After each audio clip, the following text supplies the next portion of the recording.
We go through so much as a people, not only in this country, but in this world. And by we, I mean Black people specifically.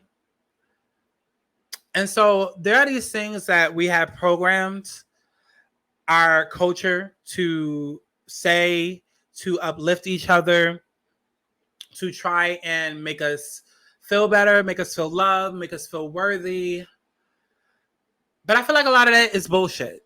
And I feel like we need to deprogram a lot of that programming because a lot of it just isn't real. It's a fantasy. And for instance, I'm speaking on Black Girl Magic. Black Girl Magic is an illusion. Don't believe me? Just watch. Let's talk about it.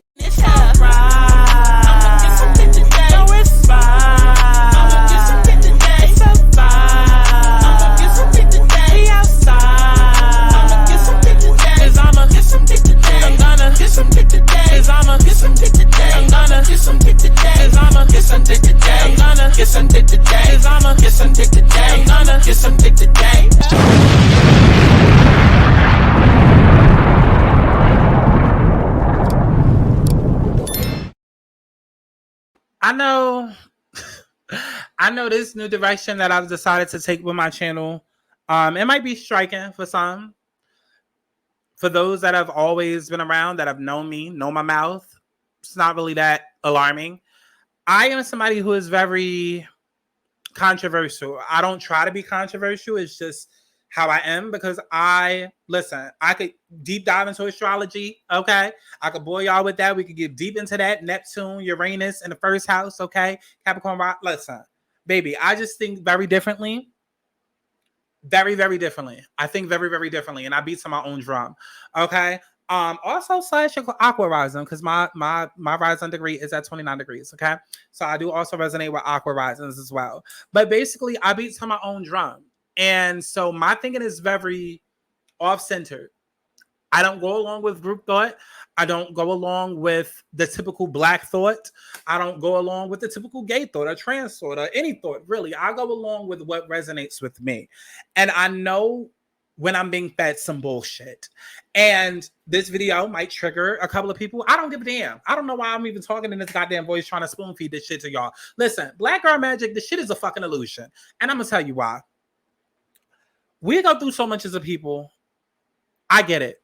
We have to tell ourselves certain things to make us feel better, to instill some confidence within us and all of this other shit. Okay, y'all know the reasons why we come up with these certain terms. And I'm not saying that I disagree with these terms, but here's where it becomes a problem for me.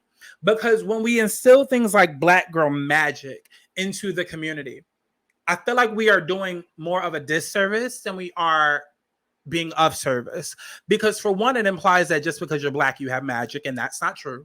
You could be Black and basic. I know that we love to be like, Black culture is the heartbeat of the earth, and we created this, we created that, we are the culture, and da. And I'm not saying that I disagree with all of that, but what I am saying is that there are a lot of people within the community that really grasp onto that. And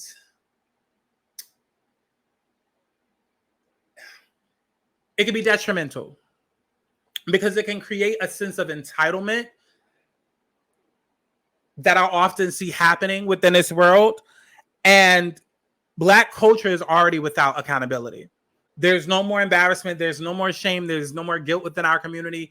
We overlook shit because we are always trying to compete or compare ourselves to our white counterparts. And so we have to be very safe and practical with our teachings within our community. Now, I know I just said a fucking handful, and I hope that shit fucking made sense, because it made sense in my head, bitch, okay? But basically what I'm saying is that we have to practice what the fuck we preach, right? Because we're going around calling ourselves Black excellence and saying Black Girl Magic and all of this shit. And again, I get that it's coming from a confident place, but how much of us are really excelling at these ideas and these concepts? You know what I'm saying? Like, how much of us are really like putting this on the forefront and showing the world that no, this is a real thing? Like, how much of us are really, really doing that? And what bothered me is this tweet that I saw the other day of this woman.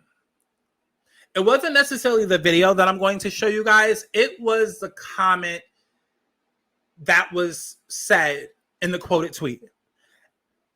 I'm not going to ramble on anymore. I'm going to show you guys the video, and hopefully you see where I'm trying to go with this video, okay? Because this is just me off the cuff. This is not a deep dive video where all my thoughts are collected and together, and I'm trying to be me and say how I feel without saying something completely ignorant and being offensive. So I'm just going to show you guys the video, and hopefully you see where I'm trying to go with this. So this was the tweet. This was the tweet right here that I saw. And this was the original tweet. It said, "This is so wild to me. Wow." Let's take it back to the beginning. A day as a black woman in Istanbul, Turkey. There was a whole group waiting to take pictures with me. Can I sense your hair? Oh, I don't like when people touch my hair. More pictures. Everyone was so nice to me. I Really felt like a celebrity.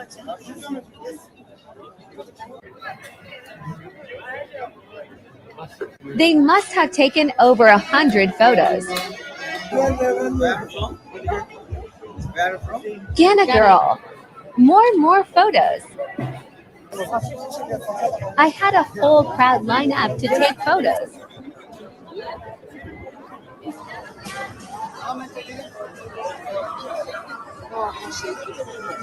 I was starting to feel awkward. They started arguing over who's next, so I just run away home. Regardless, was a great day. Bye. Okay. So, as you guys can see, within that TikTok, clearly there was this girl, very beautiful girl, very gorgeous. She looks like, honestly, what was her name? Amandit? I know it starts with an A. Anayit? I can't remember her name, but y'all know who I'm talking about. Amayit, some girl from Jersey that was on Top Model. Y'all remember her? Y'all know who the fuck I'm talking about. I cannot pronounce her name, but I know it started with an A and ended with a T. Aradit, something. But she was very beautiful, very gorgeous girl. She goes out of the country to visit a place. Everybody's taking pictures of her. Everybody's taking pictures of her. Everybody's coming up to her. Everybody's trying to figure out, what's going on. My immediately thoughts upon watching this video was, oh, she's a gorgeous girl. Oh, they probably think she's a supermodel. Oh, maybe they think she's a celebrity. Oh, whatever, right? Because here's the thing. I'm somebody who loves big hair. I get attention every single where I go. And not to make this about me, but bitch is my channel, so I'm making it about me. I get attention every single where I go. I do. Okay. And especially now that I live in New York full time and in New York City, Manhattan full time, I love going out dressed up, well done. Like, there's hardly ever a day that you're going to catch me outside where I'm not done up. You know what I'm saying? It's just because I moved here for that reason, okay, to live that type of life, right? And so I love the attention that I get, people staring, stopping, staring, da. I remember before I transitioned, this was probably like 2014 when I was working an outside job. And this is way before crochet hadn't even become popular until 2 years later. So I was doing a lot of funky new shit that nobody was really doing. There was not internet tutorials and this, that, and the third, but I was doing some funky shit with my hair, doing box braids and doing different colorful hair and all of this. And I specifically remember one day, actually 2 days, right? 2 days.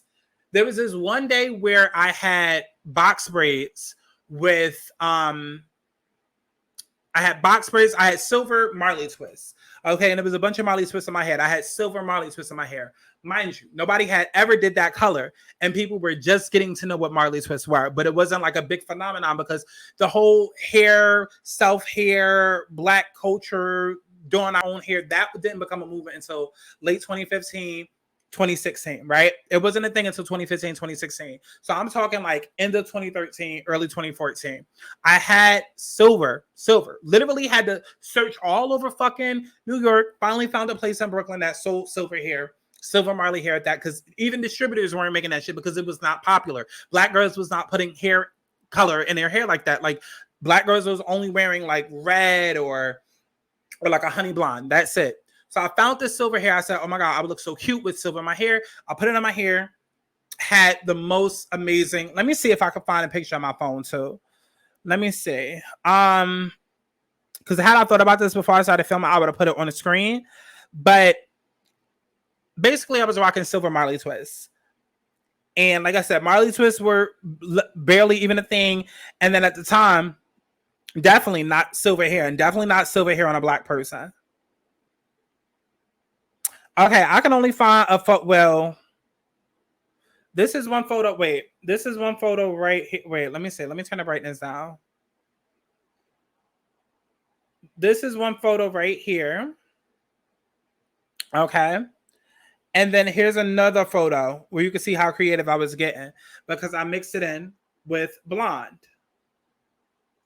Okay. I say all of that to say I was being innovative. And then at the time I also had big hair that was silver. I also had big hair that was silver, like that. It was like 10 packs of crochet hair, like really, really big lioness hair that was silver. I'm bringing up those two hairstyles for a reason. So when I had the silver Marley twist, I had people stopping me from everywhere because everybody was like, oh my God, what is that? What is that? What is that? Mind you, I worked on the streets of New York, so I'm constantly outside. I'm constantly around tourists. And I specifically remember this one day where I got stopped by these Asians and they did a whole fucking photo shoot of me. And I thought nothing of it. Then a couple of months later, I remember me and my team, we got sent to work by Bloomingdale's over on like 53rd and like 5th Ave or some shit like that, 53rd and Lex. And there was this billboard hanging above the store across the street from Zara and across from Bloomingdale's. And I look at it and it's an Asian billboard and I see an Asian with Marley twists and silver hair. And I said, wait. And I instantly knew. And y'all can argue back and forth whether or not you believe me all day. I don't give a fuck. But I knew immediately that was my hair. And that's when I realized, like, oh my God, they fucking were taking pictures of me as inspiration. Which, I mean, come on, Harajuku culture. Y'all already know it's based on black. Okay, whatever. And so, yeah, that was one instance. And then another instance was with the silver gray hair that I told you guys about. One day I was in Brooklyn, trying to get people to sign up for child sponsorships with my group or whatever. And this guy had stopped me and was just like, oh my God, your hair is so beautiful. Like, oh my God, it's so gorgeous. Like, can I get you like wrapped up in this film that we're doing, this, project that we're doing? And I'm like, no. Because I was really self-conscious at the time, really camera shy. And me, camera shy, self-conscious. I know, this was before YouTube, 2 years before YouTube. And yeah, I opted out of it. And I decided to just take down his Twitter. Whereas my friend decided to get in a film and she took down his number. Needless to say, moving on, that person ended up becoming Mero from Jesus and Mero, Bodega Boys, right? Who recently just announced the fact that their podcast and their show on Showtime is like done with, like it's canceled, it's no more, right? So I say all of that to say, I've had moments where I've had other people come up to me because they either thought I was a celebrity or just was in awe of my look or in awe of my bravery.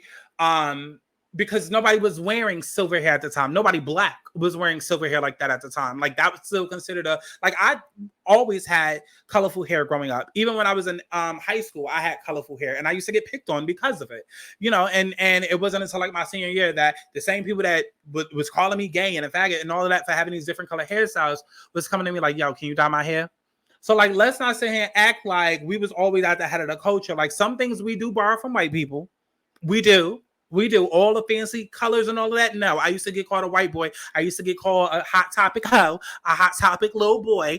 Okay, like we're not gonna do that. We're not gonna do that. Some things we do borrow from other cultures. Okay, but I say all of that to say, given how brave I was for my hairstyle choices, I was awarded certain opportunities. Okay, I was apparently amused for a photo shoot. I didn't even know that was going to happen, and somebody who ended up becoming very big in the industry, who could have been very big at the time that I had no idea about, was literally stopping me to be a part of a project that could have possibly changed my fucking life. Hell, just having contact alone possibly could have changed my fucking life. But that was all off the strength of my hair. So when I see this video of this girl and she is rocking her fro, let's be honest. We love to claim black love and this, that. We're going to keep it real or we're going to keep it real.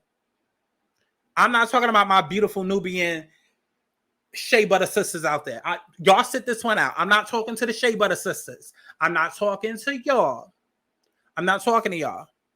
I'm talking to the side of the protect black women community. I'm talking to the side of the, as a black woman demographic, I'm talking to y'all. We don't naturally just go out rocking afros and dashikis and do we love our hair? Yes, but we know how much of a bitch that shit is to maintain. Those of us that can maintain it, because some of y'all bitches bald headed, okay? And it ain't because your mother made you get that perm at 6 years old. Let's keep it real, okay? But my point is that we know how much of an upkeep and all of this. So you see a lot more girls rocking weave and protective styles than you do rocking a goddamn afro. So that alone, seeing this beautiful black sister with her fucking afro, that alone was enough for me to be like, okay, wow. Let alone the fact that she looks like a supermodel, could have been a supermodel. Like there's multiple different other things that came to my mind about why she was getting her picture taken, other than because of the fact that she was black and they wanted to treat her like an animal. What am I talking about? Give me 1 second. Let me find a goddamn tweet because I had to mute the tweet because listen, once I say what I say, I don't go back and forth, okay? I had to mute the goddamn tweet. So let me make sure I can find the goddamn tweet so I can bring it back up. Hold on. Let me make sure y'all not all in my business, okay? Yeah, make sure that screen is turned off. Okay, where's this goddamn tweet? Okay, found it. Found it. So now let me show y'all the tweet. Okay, so as you can see, this person right here tweeted, "This is scary for two reasons, but the main reason it scares me is that she legitimately interpreted this experience as a non-harmful / positive."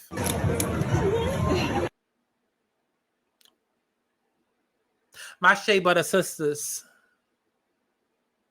my as a black woman sisters, my protect black women sisters.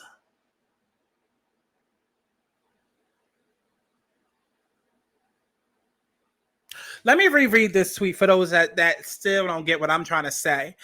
This is scary for two reasons, but the main reason it scares me is that she legitimately interpreted this experience as non-harmful / positive. To which I quoted the tweet and I said, "Comments like this annoy the fuck out of me, and I'm always be anti this type of shit." And then I posted this. Trauma. Deal with your trauma. Shout out to Erica De Niro.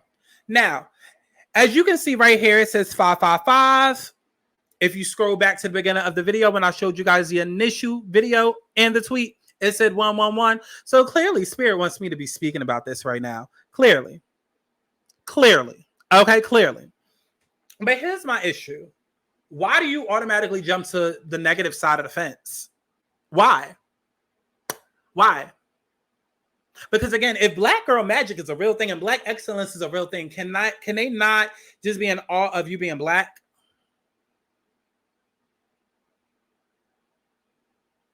And then motherfuckers sitting around tweeting like there ain't no place in the world that ain't never seen black people.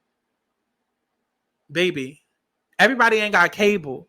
Everybody ain't got Twitter. Everybody ain't got social media. Everybody don't know who Beyonce is as much as we would love for them to. Y'all bitches is ignorant.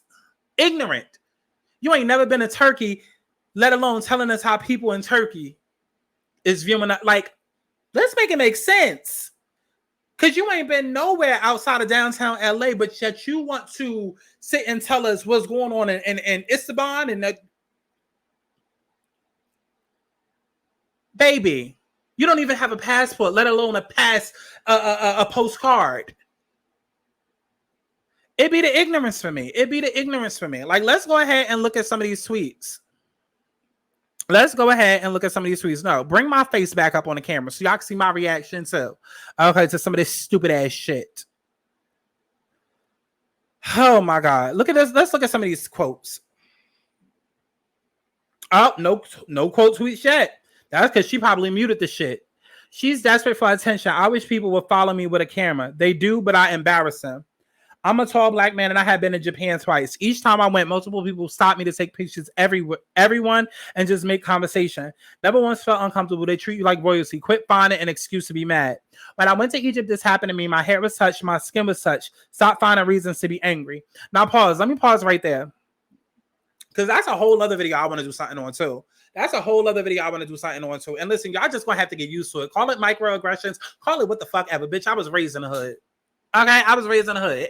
Okay, may not have stayed there, but I was raised in the hood just like the rest of y'all motherfuckers. Okay, call it microaggressions, call it me being a coon, call it whatever. But I'm not gonna keep giving disclaimers for me trying to drive a point home. So y'all gonna hear me bring up Shaniqua and Tyreek every goddamn time.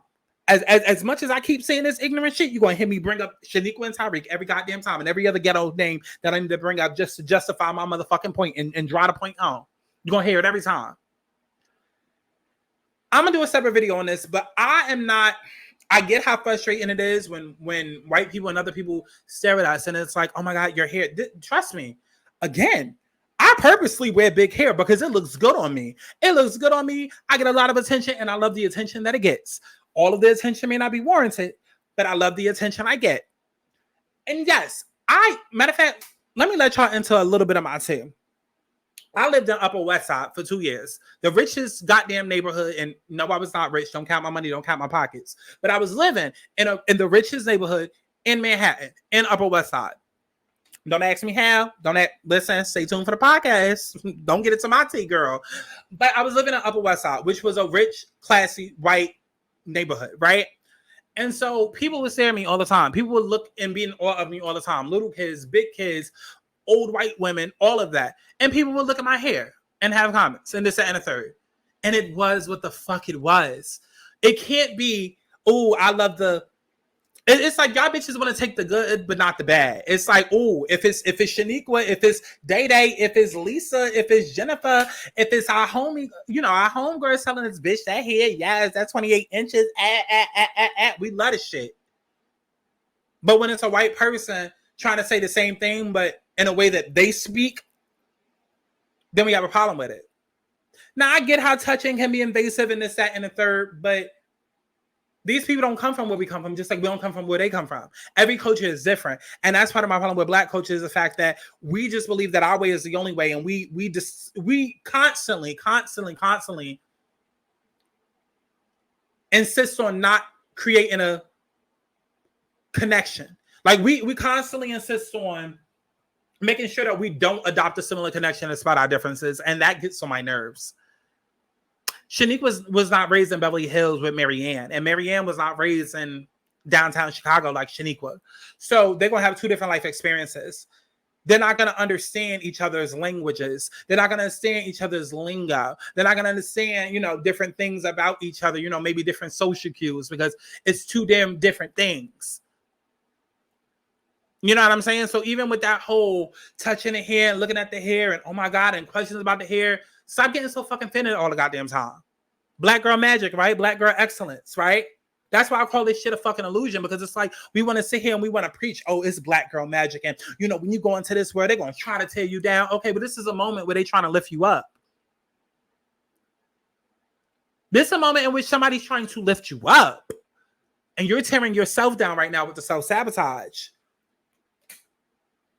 Again, a fucking illusion. You cannot sit here and be telling your daughters, oh yeah, in this world, as a Black person, you're going to have it hard and your back is going to be against the wall. And guess what? You're a Black girl that's going to become a Black woman, so you're going to have it even harder. And so, you have to realize you have that Black girl magic inside of you and you have to use that power and you have to take over the world. Okay, so now that little girl is in a different part of the world, using her Black girl magic and people are in awe of it, why the fuck you getting offended? Why are you getting offended? Because it's a fucking illusion. It's a fucking illusion. It's a fucking mask. It's a fucking fantasy to distract you from doing the real fucking work. You can sit here and fake it till you make it and lie to yourself all the goddamn damn that you want. And this is what the fuck I was trying to say in the beginning, which is how this shit leads to entitlement and all of this shit. It's like we try to get this fake encouragement, this false confidence to build our self-esteem up without actually doing the motherfucking work. And it's clear in situations like this. So let's go back to the goddamn tweet. Because see, now I'm pissed the fuck off. I was supposed to be going 30 goddamn minutes ago, and I'm still doing this goddamn shit. I'm pissed the fuck off. I'm pissed the fuck off all over again. She said this is wild to me. Wow. This bitch said this is scary for two reasons, but the main reason it scares me is that she legitimately interpreted this experience as non-harmful / positive. What the fuck was harmful about it? People were taking pictures of her. People were in awe of her beauty. They live in a place. I'm sorry. Our niggas living over there. Our niggas living over there. Because I could take it a step further and offend some people. I really could, Black culture. I really could. Let's get it together. Let's not be so goddamn dense. Let's not constantly live in a state of fucking trauma. I want better for my people, but right now, goddamn, am I so embarrassed to be Black. Bring back shame, bring back guilt, bring back accountability. Because the loudest person in the room is always going to be the person with the most unhealed, undealt with fucking trauma. And I'm tired of seeing time and time again that person is always more than usually, if not, is going to be Black. I'm tired of it. I'm tired of it. I'm tired of it. I'm tired of it. I'm tired of it. And I'm just at a point where I can't keep rooting for everybody Black if everybody Black gonna be acting like that. I'm sorry. All skin folk is not kinfolk. I'm sorry, because that doesn't align with my Blackness. That don't align with my ideologies. That's not the program. I'm on a different channel. That must be Black like this, not like that. I don't know. Because if y'all think it's cute to keep moving and thinking like that, that's why I say, like, it's a lot of deprogramming that needs to happen within the Black community. Like, a lot of this shit is illusions, Black excellence, Black girl magic. Really? Because the one time that magic is being performed in an arena of fans, we want to shut it down. We want to turn it into a movement.